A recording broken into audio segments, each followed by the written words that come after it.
আঁকাবাঁকা মিঠো পথটা যেন আজ কাদায় কর্দমাক্ত হয়ে গেছে। কাকড় ছাওয়া সেই সরু পথটায় এক গরুর গাড়ির চাকা খটখট করে এগিয়ে চলেছে সামনের দিকে। দিনের আলো ঢলে পড়ছে পশ্চিমে, সন্ধ্যের ছায়া নামছে ধীরে ধীরে।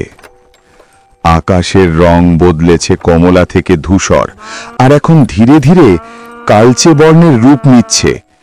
পাখিরা ডানা মেলে ফিরছে বাসায় ঝোপঝাড়ের মাঝে। কুকুরের দুরাগত ডাক, শিয়ালের হুক্কা হুয়া শব্দ যেন কোনো গোপন আতঙ্কের ইঙ্গিত বহন করছে। শুকনো রাস্তার ওপর পাতার মর্মর শব্দ, মনে হয় বহুদিন হলো এ পথে কোনো মানুষের আনাগোনা নেই। সব মিলিয়ে যেন এক অজানা আতঙ্কেরই পূর্বাভাস। গরুর গাড়ির ভেতরে বসে আছেন জমিদার পরিবারের গৃহলক্ষ্মী মাধুরী দেবী। বহুদিন পর তিনি গিয়েছিলেন তার বাপের বাড়ি জামতলায়। বেশ কদিন বেরিয়ে খুশি মনেই তিনি আজ ফিরছেন তার স্বামী অশ্বত্থপুরের জমিদার ভোজন নারায়ণের বিলাসবহুল বাড়িটিতে। জমিদার গিন্নির মনুতলা। কতক্ষণে তিনি পৌঁছতে পারবেন তার নিজের বাড়িতে? স্বভাবতই জমিদার গিন্নি শান্ত স্বভাবের একজন রাশভারী মহিলা। তিনি বসে আছেন গরুর গাড়ির এক পাশে। শান্ত অথচ দৃঢ় এক ভাবনায় ডুবে আছেন তিনি। তার পাশে বসে আছে তার বিশ্বস্ত চাকর ভোলানাথ, আর সামনের আসনে গারোয়ান জগন্নাথ। হাতে জ্বলছে একটি মশাল, যার শেষ আলো হিসাবে জ্বলজ্বল করছে সন্ধ্যার আধারে। পথের দুপাশে ছড়িয়ে আছে ঘন কালো জঙ্গল, যা বিনোদবিহারীর জঙ্গল নামে পরিচিত। গ্রামের মানুষ এই জায়গা নিয়ে নানা রকম কথা বলে থাকে। তার মধ্যে সব থেকে বিখ্যাত হল এখানেই রয়েছে এক পরিত্যক্ত ভুতুড়ে শ্মশান। এখানকার কিছু আদিবাসী সিন্দা ব্যতীত এই পথে তেমন কেউই পা বাড়ায় না। বিশেষ করে সন্ধে নামলে তো আর কোনো কথাই নেই। ভুলেও ওই পরিত্যক্ত শ্মশানটির ধারে কারোর যাওয়ার প্রশ্নই ওঠে না।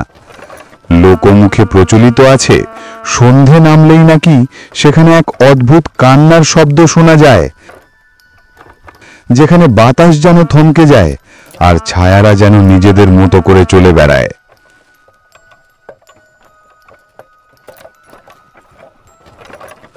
আমাকে আপনি মাফ করবেন গিনিমা, একটা কথা মনের মধ্যে সে কখন থেকে আকুপাকু করছে জানেন। আমার তো আবার ভূতে খুব ভয়। তারপর আবার সন্ধে তো নামলই প্রায়। তারপর এখানকারই জঙ্গলের মধ্যে দিয়ে যে পথটাতে আমরা এগোচ্ছি, সামনে তো ওই অভিশপ্ত বিনোদবিহারীর পরিত্যক্ত শ্মশান। এই ভর সন্ধেবেলায় এই বনু পথ আর ওই পরিত্যক্ত শ্মশানের পাশ দিয়ে এখন যাওয়াটা কি ঠিক হবে? ভোলানাথের কথায় জমিদার গিন্নি কোনো উত্তর দিলেন না। ওদিকে গরুর গাড়িটির গারোয়ান জগন্নাথ ভোলার কথা শুনে একটু চটে উঠল। সে গলা খেঁকিয়ে বলল, আরে আচ্ছা ভিতুর ডিম তো তুই, হ্যাঁ? এই সন্ধেবেলায় আমরা এতগুলো লোক এই গরুর গাড়িতে করে যাচ্ছি, এরই মধ্যে আবার তুই ভূত দেখলি কোথায় রে ভোলা? আমি মানছি যে এ পথটা নিয়ে লোকমুখে বেশ কিছুটা দুর্নাম আছে। ওইসব লোকে বলে যে তারা নানান কিছু নাকি দেখতে পেয়েছে এখানে। তবে সে যদি কিছু থেকেই থাকে, তবে তা ওই পরিত্যক্ত শ্মশানটাতে হয়তো থাকতেও পারে। আমরা কি আর ওই শ্মশানটাতে বেড়াতে যাচ্ছি নাকি? চুপচাপ ঠাকুরের নাম করে শ্মশানটা পেরোতে পারলেই তো সব ল্যাটা চুকে যাবে। তাতে আর এত ভয় পাওয়ার কি আছে, হ্যাঁ? কথাগুলো চুপ করে শুনছিলেন জমিদার গিন্নি মাধুরী দেবী। তিনি মুখ তুলে তাকালেন। তার চোখে ভয়ের লেশ মাত্র নেই। বলতে গেলে তিনি ভীষণ সাহসী একজন মহিলা। তারপর জমিদার বাড়ির সকল দায়িত্ব তাকে দিন দিন আরো সাহসী ও আত্মবিশ্বাসী করে তুলেছে ইতিমধ্যে। তিনিও জানতেন এই পথ আর শ্মশানটার ব্যাপারে, কিন্তু তাতে তিনি একটুও বিচলিত নন, বরং ভয়ের বদলে এক প্রকার উদ্যমী কাজ করছে তার মনে।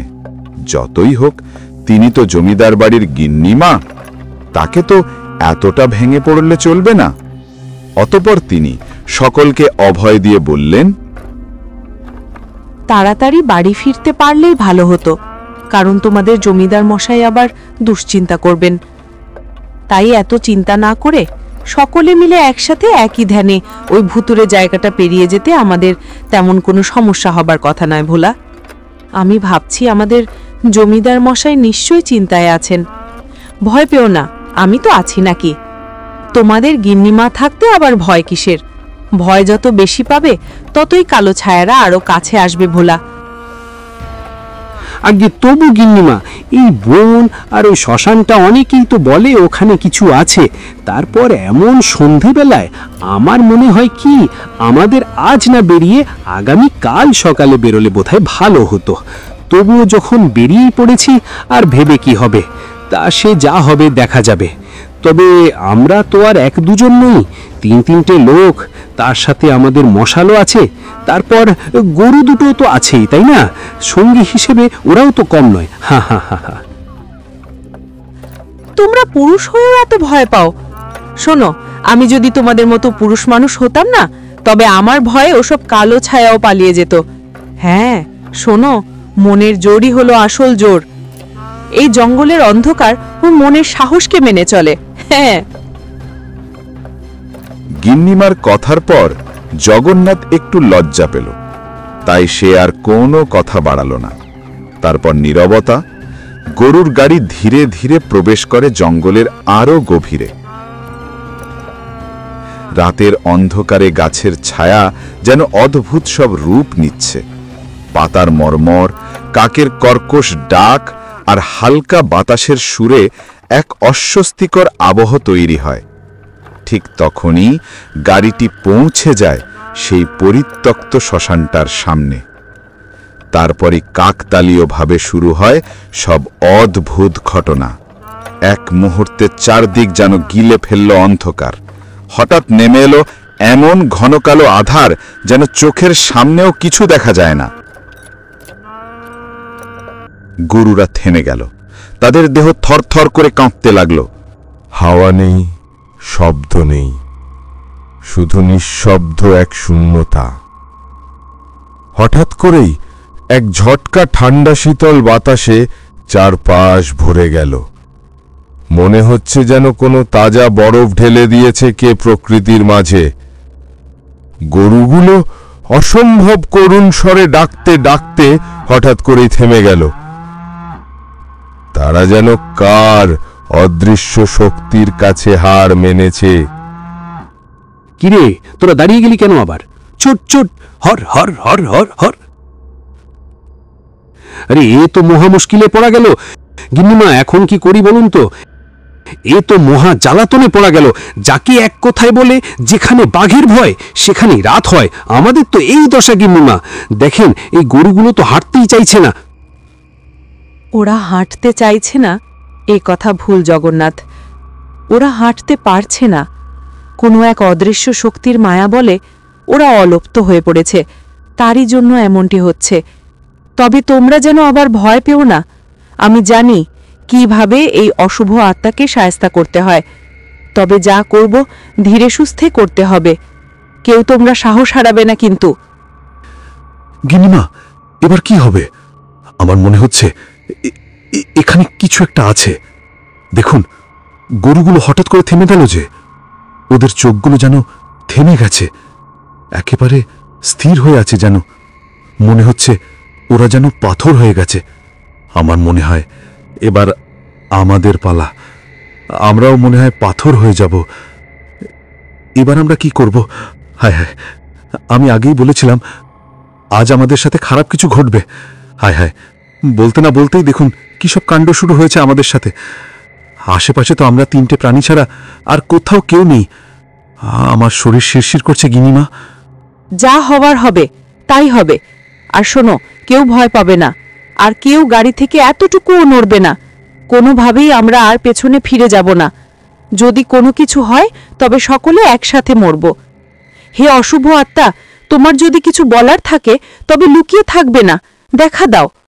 ওম নম সরিয়ে সরেয়ায় না, ত্রিভূতা ভূত ভুলিয়েং ভুলিয়া, ত্রিনয় বেদি ভসায়, চণ্ডী চণ্ডী তম তম প্রভাতি গান্ত অশ্বির তপসয় নমঃ। কোথায় তুই? দে, দেখা দে, হে অশুভ আত্মা।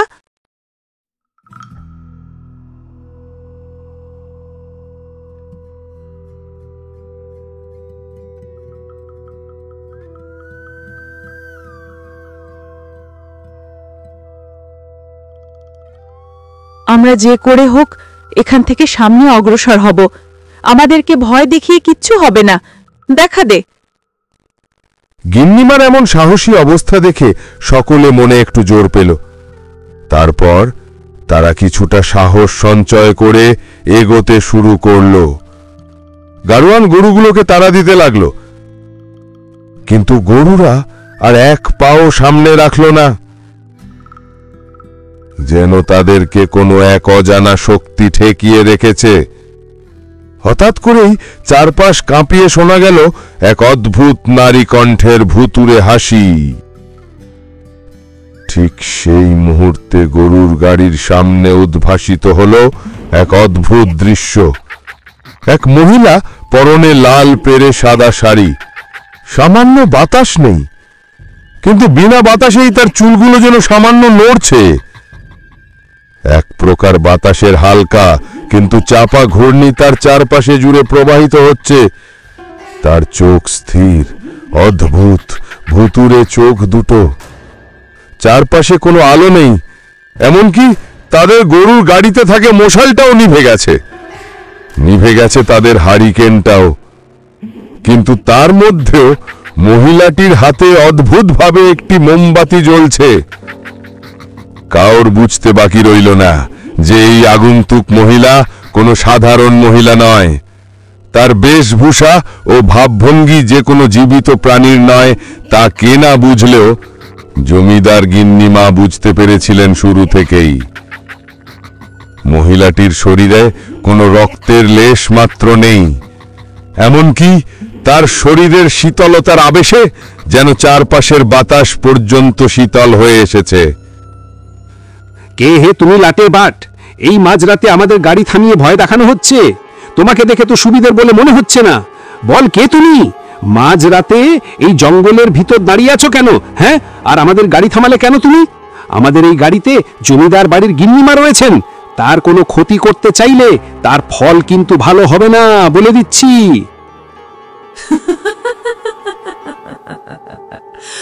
খবরদার, আর একটা কথাও বলবি না। তোর সাহস তো কম নয়, তুই আমাকে হুমকি দিচ্ছিস, আমাকে ভয় দেখাতে চাস। কি করবে তোদের ওই পোড়ামুখী গিন্নিমা? তোদের ভাগ্য ভালো যে ওই গিন্নিটা আবার কিছু মন্ত্র চর্চা শিখেছে, তারই জন্য তো আমি তোদের সামনে এলাম। তবে ওই মন্ত্রের জোর বেশিক্ষণ আমাকে এখানে আটকে রাখতে পারবে না। যদি বাঁচতে চাস তবে আমার খোকাটাকে তোরা আমার কাছে ফিরিয়ে দে। দে, আমার ছেলেটাকে ফিরিয়ে দে, নইলে নইলে আমি তোদের কাউকেই ছাড়ব না।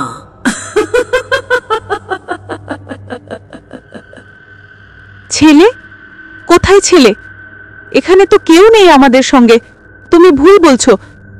আমরা তোমার সম্পর্কে কিছুতেই জানি না, আর তোমার ছেলের কথা তো আমাদের জানাই নেই। শুধু শুধু আমাদের পথ আগলে দাঁড়িয়ে থেকো না, দয়া করে আমাদের পথ ছেড়ে দাও, নইলে কিন্তু এক গুরুর মন্ত্র জপ করে তোমাকে এক্ষুনি ভস্ম করে দেব। আমি জানি না তোমার ছেলে কোথায় আছে বা তার সাথে কি হয়েছে, তবে এটা জানি যে তুমি কোনো মানুষ নও। তুমি এক অভাগিনী থেকে এক ভয়ঙ্কর পিশাচিনীতে পরিণত হয়েছ। তোমার আত্মা অনেক শক্তিশালীও বটে। তবে তোমাকে এটাও জানিয়ে দিচ্ছি যে তুমি সারা রাত আমাদেরকে এখানে আটকে রাখতে পারবে, এমনকি আমাদের হত্যাও করতে পারবে। তবে আমাদের সাথে এমনটি করো না, এতে করে তোমার আত্মার কোনো মুক্তি মিলবে না, আর তোমার হারিয়ে যাওয়া ছেলেকেও তুমি ফিরে পাবে না। দয়া করে আমাদের পথ থেকে সরে দাঁড়াও। তোমাকে শেষবারের মতো বলছি, আমাদের পথ ছেড়ে দাও। আমাকে ভুল বুঝিয়ে কোনো লাভ নেই। হে নির্বোধ গিন্নি, তোদের মতো মানুষের জন্যেই আমি আজ আমার প্রিয় ছেলেটাকে হারিয়েছি। আমি তোদের কাউকে ছাড়ব না। আমি আজ তোদের সকলকে হত্যা করব।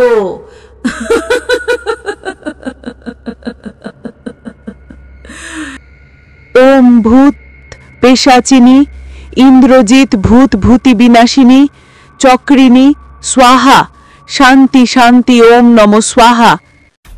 মন্ত্র পড়ার সঙ্গে সঙ্গে আকাশে গর্জন শুরু হলো। হাওয়া দমকা হয়ে বয়ে চলল। তারই মধ্যে হঠাৎ করে আকাশ থেকে নিপতিত হলো এক শক্তিশালী বজ্র, আর সেই বজ্র সমশক্তি সরাসরি আঘাত করল পিশাচিনীর শরীরে। সঙ্গে সঙ্গে পিশাচিনীর মুখ বিকৃত হয়ে চিৎকার করে উঠল সে। এই মন্ত্রের জোরেই তোরা বেঁচে গেলি আজ। মনে রাখিস, আমি এখনো আছি এই শ্মশানেই আমার ছেলের খোঁজে।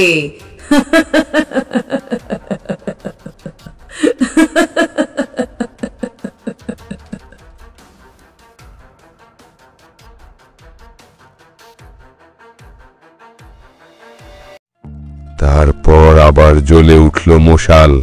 পরিবেশ শান্ত হলো।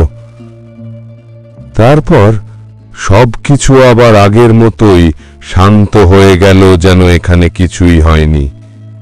গুরুগুলো যেন তাদের বন্দি দশা থেকে মুক্তি পেল।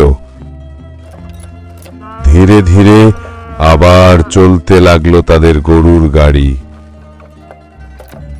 বাতাসে আবার শব্দ ফিরে এলো। সবাই স্বস্তির নিঃশ্বাস ফেলল। এক জীবন্ত মৃত্যুর ছায়া থেকে সকলেই যেন মুক্তি পেল।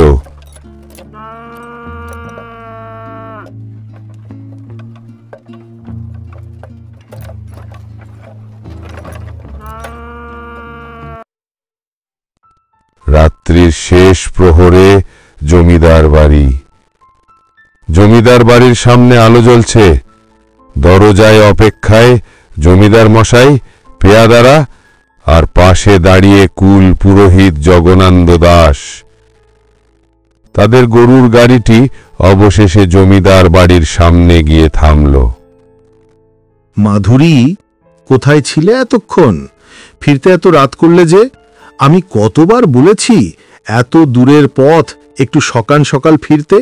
তা তোমাদের কোনো ক্ষতি হয়নি তো? সব ঠিক আছে তো? কর্তামশাই, দয়া করে উদ্বিগ্ন হবেন না। এখন আর ভয়ের কিছুই নেই।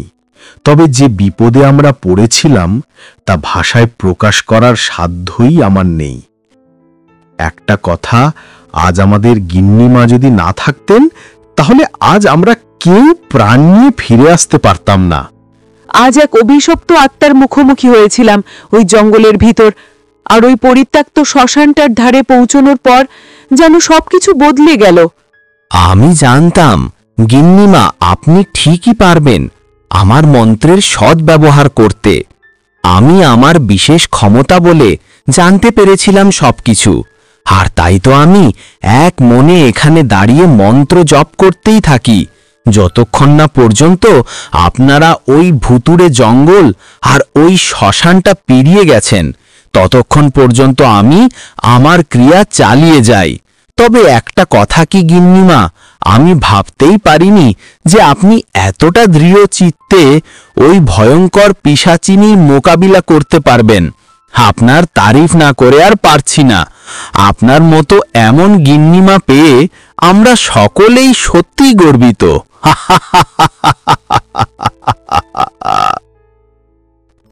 তারপর গিন্নিমা পথের ঘটে যাওয়া সব কিছু জমিদারকে জানালেন। কেমন ভাবে এক পিশাচিনী তাদের থামিয়ে দিয়েছিল, আর কিভাবে মন্ত্রের জোরে তারা মুক্তি পেয়েছে। সব কথা শুনে জমিদার অবাক হলেন। সকলে তখন গিন্নিমার সাহসিকতার তারিফ করতে লাগলো।